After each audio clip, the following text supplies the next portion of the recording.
Olá, o tópico da aula de hoje é capital de giro. Bom, dentro do plano de negócio, nós temos aí o plano financeiro. O plano financeiro, ele é formado por algumas contas, que correspondem contas do investimento total da empresa.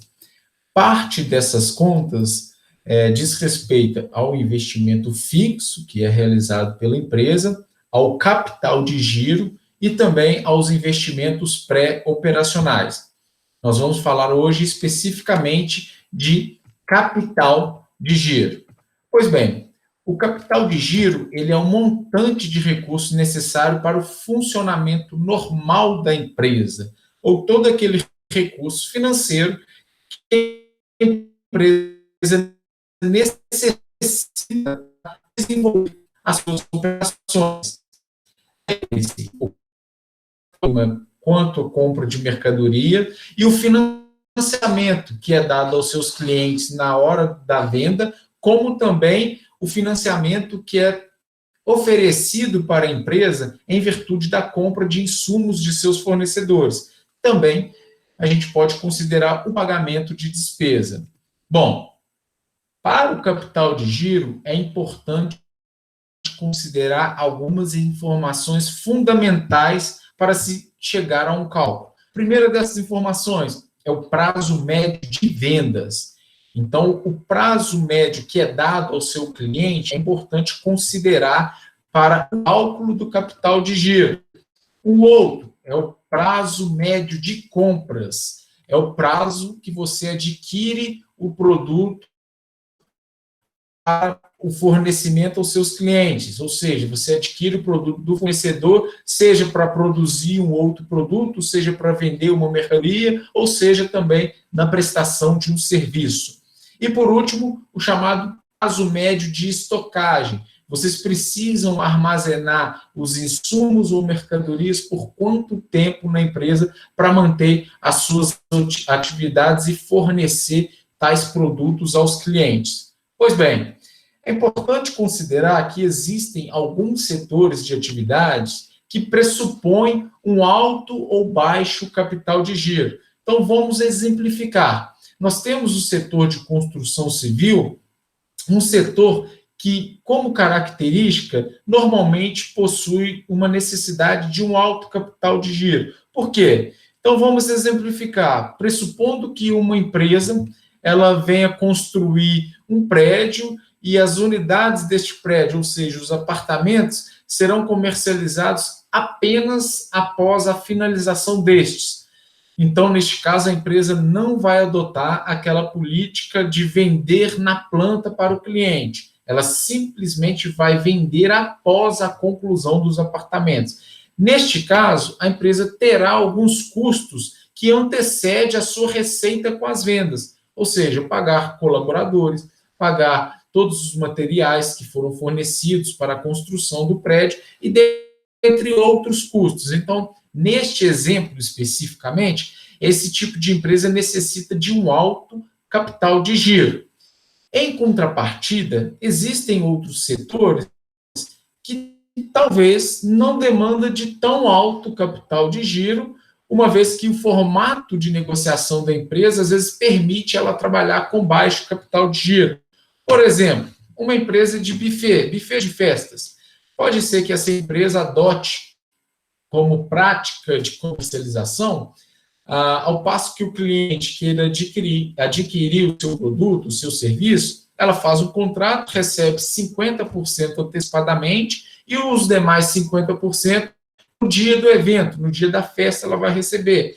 Então, esse tipo de empresa, se trabalhar com um prazo dos fornecedores que ela possui, pode ser que ela demande de uma necessidade de capital de giro menor. Ou seja, imagina só um cliente faz a contratação de um buffet para uma festa daqui 30 dias. Então, esse cliente paga 50% para a empresa, essa empresa já vai ter um capital suficiente para iniciar algum tipo de atividade, porém, ela opta também por adquirir os insumos para preparar os produtos de um fornecedor que lhe concede um prazo também de 30 dias. Então, observe, ela recebeu 30 dias antecipado do cliente e solicitou um prazo do seu fornecedor de 30 dias. Então, ela vai, produz o produto, faz o evento, recebe os demais 50% do valor do contrato com o cliente e somente posteriormente que ela vai fazer o pagamento do seu fornecedor. Esse tipo de negociação pressupõe que a empresa vai necessitar de um capital de giro menor, ou seja, talvez necessite de um baixo capital de giro. Lembrando, não é garantia que empresas do setor de construção civil precisem de alto capital de giro e empresas do setor de buffet precisem de baixo. Isso depende muito da forma de negociação da empresa. Talvez uma empresa de buffet possa facilitar o prazo de pagamento para o seu cliente. Às vezes, o cliente dá 50% na assinatura do contrato e depois divide em 12 vezes o restante do pagamento. Neste caso, essa empresa vai precisar de um capital de giro para financiar o seu cliente. Ou ainda, essa empresa queira adquirir os produtos do seu fornecedor à vista. Então, ela também, por essa prática, ela vai necessitar de um volume maior de capital de giro. Não é regra, eu só citei 2 exemplos para que vocês entendam que existem empresas que demandam de um capital de giro maior e outras empresas que demandam do capital de giro menor. Pois bem, então, para o cálculo do capital de giro, é importante considerar algumas estimativas de estoque inicial. Então, o que eu vou precisar de matéria-prima, de embalagens, de mercadoria e, sobretudo, qual é o prazo de entrega do meu fornecedor? É importante considerar isso porque eu posso ter um fornecedor que ele me entregue a cada 30 dias ou eu posso ter um fornecedor que me entregue a cada 7 dias. O fornecedor que me entrega a cada 30 dias, eu vou necessitar de ter um estoque maior para disponibilizar esses produtos no decorrer desses 30 dias para os meus clientes. Já um fornecedor que me entrega em 7 dias, eu preciso de um prazo menor para poder, obviamente, fazer esse estoque, para ter a disponibilidade de estoque nesse período de 7 dias para movimentar essa mercadoria dentro do galpão de estoque da minha empresa. Pois bem, considerando isso, seguem alguns pontos que cabe uma reflexão na hora de determinar o estoque empresarial. O primeiro deles, um controle apurado do estoque, ele permite saber o momento certo para adquirir novos produtos para a empresa. Ou seja, se vocês possuem um controle do estoque existente na empresa, correlacionado com o percentual de venda semanal, quinzenal ou mensal da empresa, você vai ter um número muito aproximado da necessidade de se manter o estoque dentro de uma empresa, considerando, inclusive, o prazo do seu fornecedor. Então, o controle de estoque ele é fundamental. O controle de estoque pode diminuir uma necessidade de alto capital de giro. Uma outra dica, para formar o estoque da empresa, sempre que possível, dê preferência a itens de maior giro. O que isso quer dizer? Observe, tem itens que vendem com uma constância, com uma rotina maior do que outros. Então, estes itens que entram na empresa e logo saem, isso permite você girar o capital mais vezes em um determinado período de tempo. E com isso, obviamente, a empresa vai lucrar mais, uma vez que ela tem margem nos produtos que elas estão vendendo. Se você tiver um estoque que ele fique lá por meses até ser vendido, se esse estoque está lá, se esse capital está parado na compra de um estoque que fique vários meses, é um capital parado, isso é prejuízo para a empresa. Então, é importante considerar este aspecto para que vocês optem ou escolham por produtos que tenham maior giro. Talvez esses produtos que tenham menor giro, e muitas das vezes eles têm um alto valor agregado, pode valer muito a pena de trabalhar com venda por encomenda e outras formas de venda para o seu cliente. Bom, estoque parado, novamente, é prejuízo. Então, se esse estoque está parado por muito tempo, na maior parte das vezes, representa um prejuízo para a empresa. Lembre-se, se você conseguir girar o estoque por várias vezes em determinado período, isso corresponde à empresa estar movimentando mais, está gerando mais receita. Gerando mais receita, consequentemente, ela pode ter maior lucro no futuro. Bom, pois bem, para calcular o estoque, quer dizer, para calcular o capital de giro da empresa, é importante considerar o caixa mínimo necessário para o desenvolvimento das atividades desta empresa. Então, primeiro ponto, qual é o prazo médio de vendas que eu pratico na empresa? O que eu quero dizer com prazo médio de vendas? Suponhamos que eu tenho lá 100% das minhas vendas. Destes 100% das vendas, quantos por cento eu vendi à vista? Quantos por cento eu vendi a prazo? E deste prazo, qual foi os dias praticados? Ou seja, foi o prazo 1, 30 dias, foi o prazo 2, 60 dias, foi o prazo 3, 90 dias. Então, vamos fazer um cálculo como que é formado o 100% de venda dessa empresa. Essa empresa ela pode vender, no caso de nosso exemplo aqui, 20% à vista. Então, se 20% do total de vendas da empresa for à vista, então o número de dias que ela vai financiar para o cliente é zero. Se a venda é à vista, é zero. Então, 20% vezes zero, a média ponderada em dias é zero. Já se 45% das vendas dessa empresa é praticado o prazo 1, que corresponde a 30 dias, se eu fizer a média ponderada, 45% vezes 30 dias, eu tenho lá como média ponderada 13,5. Se 30% das vendas dessa empresa é utilizado o prazo de 60 dias, eu tenho que 30% vezes 60, a média ponderada em dias, eu tenho 18.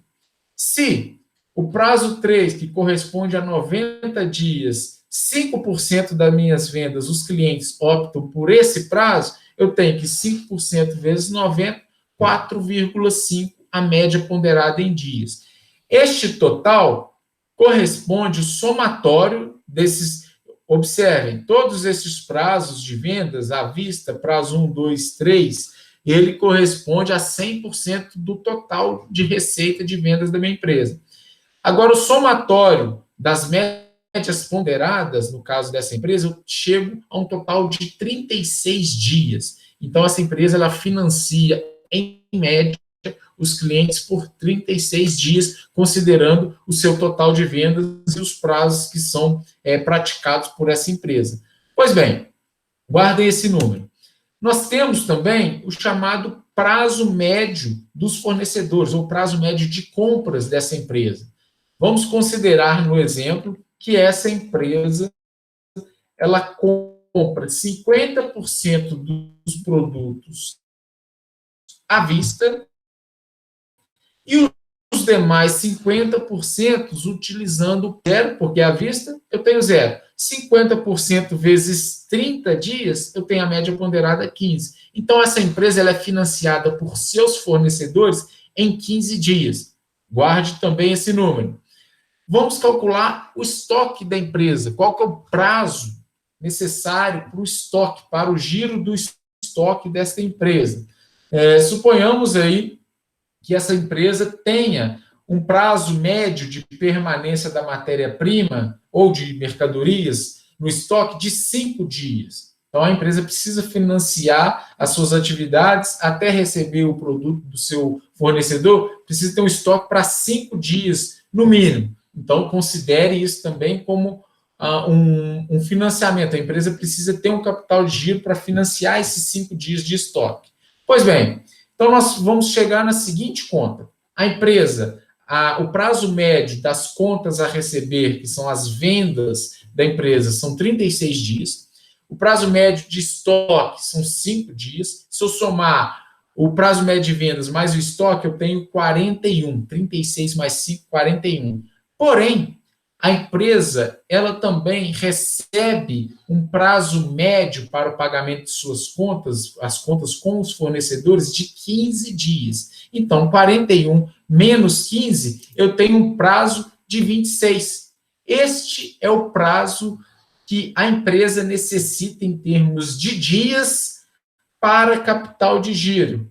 Tudo bem, mas prazo em dias, isso não quer dizer muita coisa. Eu sei que não. Agora nós vamos fazer o cálculo do custo médio diário da empresa e multiplicar pelos dias que nós encontramos, que corresponde à necessidade do capital de giro. Pois bem, o caixa mínimo, o que vem a ser o caixa mínimo da empresa? Ele representa a reserva em dinheiro necessária para que as atividades da empresa elas sejam financiadas em suas operações, em suas atividades que são desenvolvidas. Pois bem, então ele é obtido se multiplicarmos a necessidade líquida de capital em dias pelo custo total diário da empresa. O que eu vou fazer? Eu tenho lá aqueles dias necessários de capital de giro da empresa, que são 26 dias. Agora eu tenho que descobrir qual que é o custo diário da minha empresa.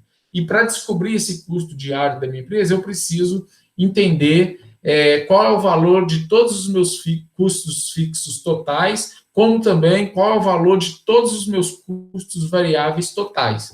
Então, vamos lá. No nosso exemplo, eu tenho que, numa empresa fictícia, eu tenho o custo fixo total mensal, o valor de 4.400. O que corresponde a esse custo fixo total mensal? Energia, telefone, aluguel, contador. No nosso exemplo, o valor total é 4.400. O meu custo variável, que é o custo da mercadoria, o custo da embalagem, no caso do nosso exemplo, é de R$9.000. Então, se eu somar o custo fixo mais o custo variável, eu tenho um total de 13.400. Esse é o custo total da empresa em um mês.